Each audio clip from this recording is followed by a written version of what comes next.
Hello बच्चों, कैसे हो आप लोग। उम्मीद करते हैं आप लोग अच्छे होंगे और आप लोग की पढ़ाई लिखाई अच्छे तरीके से चल रही होगी।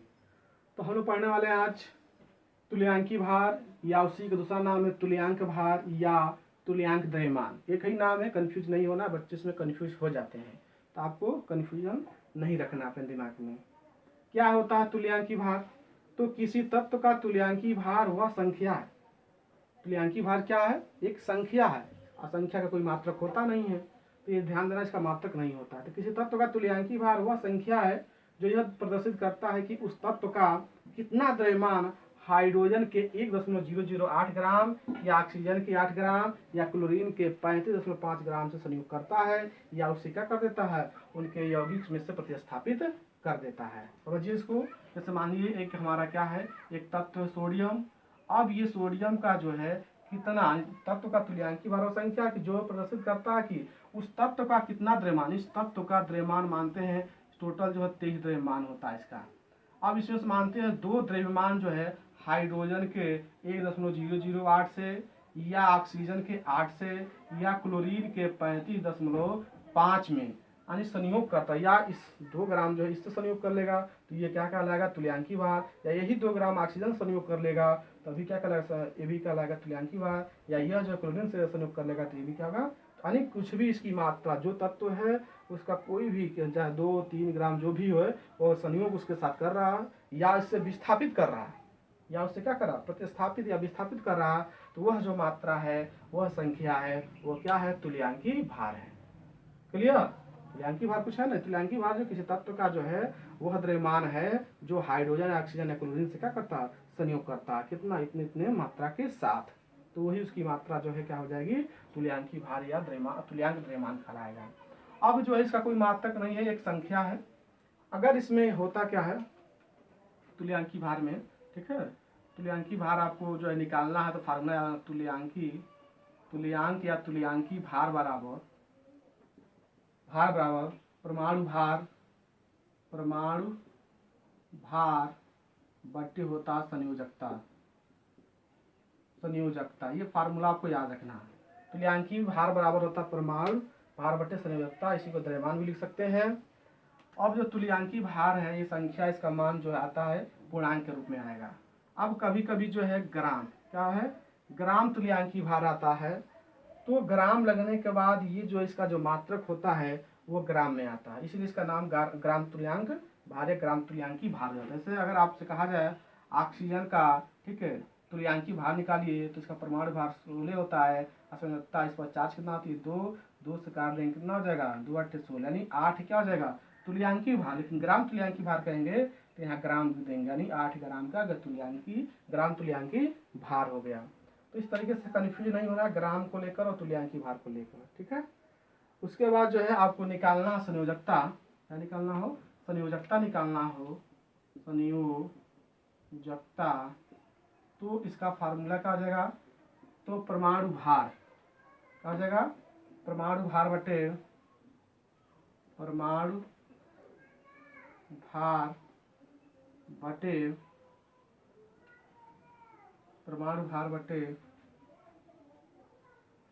तुल्यांकी भार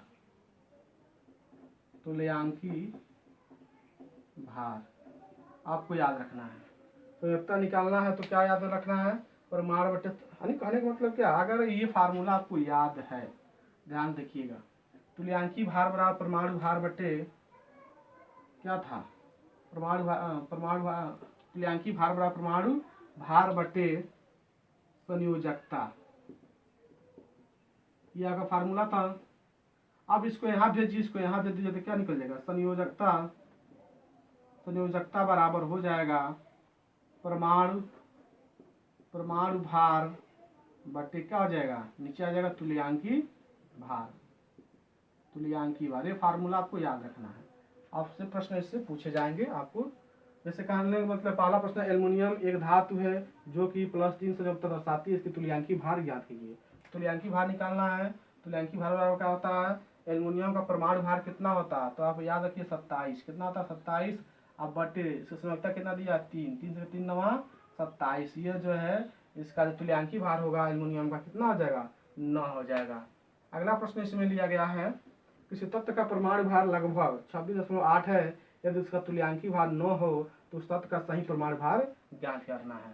तो सबसे पहले देख रहे हैं क्या परमाणु भार ज्ञात करना है। परमाणु भार अगर ज्ञात करना है यहाँ से तो संयोजकता गुणे का चाहिए तुल्यांकी भार। तुल्यांकी भार हमें दिया है, ठीक। संयोजकता नहीं दिया, संयोजकता निकाल सकते हैं। संयोजकता कैसे निकालेंगे, संयोजकता बराबर हो जाएगा परमाणु भार बटे तुल्यांकी भार। तो देखिए परमाणु भार कितना है, तो परमाणु भार इसका दिया है, कितना दिया है, परमाणु भार लगभग 26 दशमलव कितना 8, अब बटे दिया है, लिखेंगे तुल्यांकी भार 9 बराबर तुल्यांकी संयोजकता हमेशा एक पूर्णांक के रूप में आएगा, ये याद रहे। अब ये 26.8 लगभग कितना 27 लिख सकते हैं, क्योंकि ये 5 से अधिक है। 27 बटे 9 और 9 से काट देंगे 9 तरीके 27। संयोजकता कितनी हो गई, संयोजकता हो गई 3। क्या पूछ रहा है अब, परमाणु भार निकालना है। तो यही चीज लिखें, परमाणु भार निकालना है। परमाणु भार बराबर क्या आ जाएगा, परमाणु परमाणु परमाणु भार, ठीक है। परमाणु भार बराबर इसका गुणा इसमें करेंगे तो तुल्यांकी भार गुणे क्या, संयोजकता।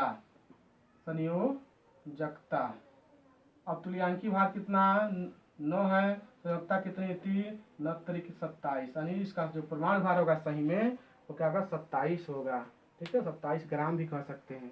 तो आशा करते हैं ये भी आपको समझ में आ गया होगा। अगला हेडिंग है, यही से आपका वेरी वेरी इंपॉर्टेंट हो जाता है, ये जानना जरूरी है क्योंकि अब जो है इस पर न्यूमेरिकल आएंगे। मोल कंसेप्ट यानी मोल संकल्पना क्या है। तो किसी तत्व के 1 ग्राम परमाणु में, कोई तत्व है उसका 1 ग्राम परमाणु में परमाणुओं की संख्या किसी पदार्थ के 1 ग्राम अणु में उपस्थित अणुओं की संख्या के बराबर होता है, जो कार्बन 12 के 12 ग्राम में उपस्थित परमाणुओं की संख्या के बराबर होता है। समझिएगा, इसमें किसी तत्व है, कोई तत्व मानते हैं, सो हमने सोडियम एक तत्व ले लिया, धातु है, तो हमने किसी तत्व के 1 ग्राम, कितना 1 ग्राम में उपस्थित परमाणु, इसमें कितने जो छोटे छोटे जो है कण उपस्थित है, परमाणुओं की जो संख्या है किसी पदार्थ कोई अन्य पदार्थ की, ठीक है, 1 ग्राम अणु लेना है। वो क्या है, ये तो परमाणु था, अगला हमें क्या लेना है, ये परमाणु हो गया, ये क्या लेना अणु लेना, 1 ग्राम क्या लेना है अणु लेना, ठीक है, मालिक्यूल से लेना 1 ग्राम अणु लेना है। अब जो उपस्थित अणुओं की संख्या बराबर, अब इसमें जो है जितने इसमें अणु हैं और इसमें जो अणु है उनकी अणुओं की संख्या क्या होती है, बराबर होती है, जो कार्बन 12 के जो कि बराबर तो होती हैं।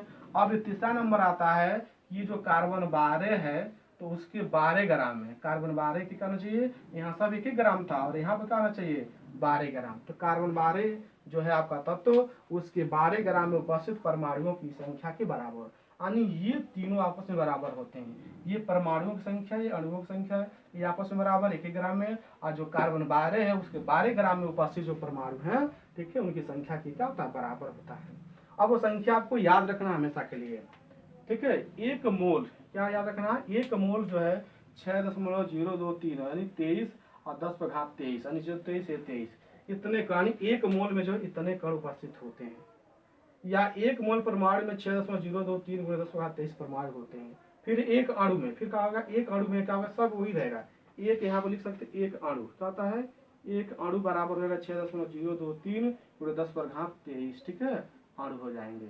इस तरीके से जितने भी कण होते हैं, यानी 1 मोल में इतने होते हैं, 1 परमाणु में कितने परमाणु या कण होंगे तो इतना ही होंगे, 1 अणु में, ठीक है, जो अणु की संख्या भी इतना ही होगी। ये कार्बन 12 के अंतर्गत जो है सब के सभी क्या होते हैं, बराबर होते हैं।